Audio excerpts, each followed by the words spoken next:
New tonight for graduating students, the task of finding a job is made worse by the pressures of student loan debt. Here in Michigan, our state ranks as one of the highest for student loan debt at more than $32,000.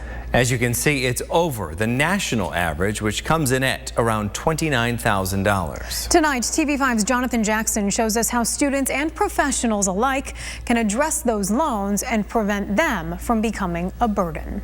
It's one of those things that's always going to be a monkey on your back until it gets down. Looking in your ear. As a practicing doctor in her hometown of Bay City, Candice Colby-Scott has achieved a lot. Okay, open up for me, say. But underneath her success lies a burden that she and so many others go through, paying off their student loans. My student loan debt was mainly for living expenses. So in 4 years of undergrad and 4 years of graduate school, my student loan debt was probably around $50,000 to $60,000. Throughout her 8 years of schooling, Colby-Scott says a majority of her tuition was covered by in-state scholarships and grants. But the rest she had to pay for through student loans. Me write down? Yeah. Add to that her husband's student loans, and together it totaled over $100,000 in debt, which cost them around $1,000 a month. The tricky thing about the payments, though, is that if you just pay the minimum payment when you first get out, they don't tell you that that essentially all goes to interest. So although I've paid about $18,000 on a loan, only about $6,000 has been paid off. Focus on that financial planning aspect. And that's a warning echoed by one financial advisor we talked with. Student loans are one of those things where if you don't get them paid off during your career, they'll even take the payment out of your Social Security check someday.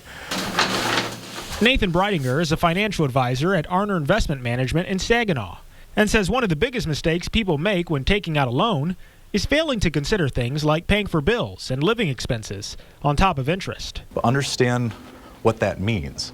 Which is why he advises students to answer these questions before taking out a loan. Like, what is the career you're pursuing? What kind of money can you expect to make? And what kind of lifestyle do you expect to have?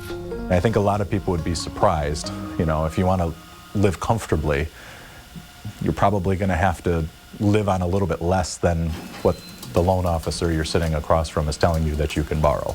And we talked with several undergrad students who say that when it comes to student loans, budgeting and planning is crucial to their financial future.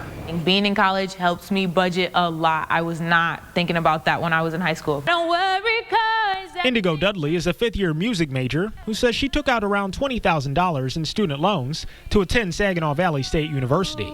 The good news? She's already starting to pay some of it off. Nobody told me to do that. I did that on my own. And being budget conscious, she says, is helping her in the long run. Being able to space out how much goes to loans and then how much goes to necessities like housing and food. I'd say I could put $200 or $300 towards my loans. Usually there's one person. And that's something even professionals like Colby-Scott are working through today. The actual principal it doesn't go down as quickly as you'd like it to. So now we've started to pay more than the minimum payment and started paying those student loans down much quicker.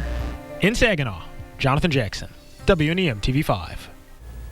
In the U.S., the number of young adults with student loan debt has more than tripled from 15% in 1989 to 46% in 2016.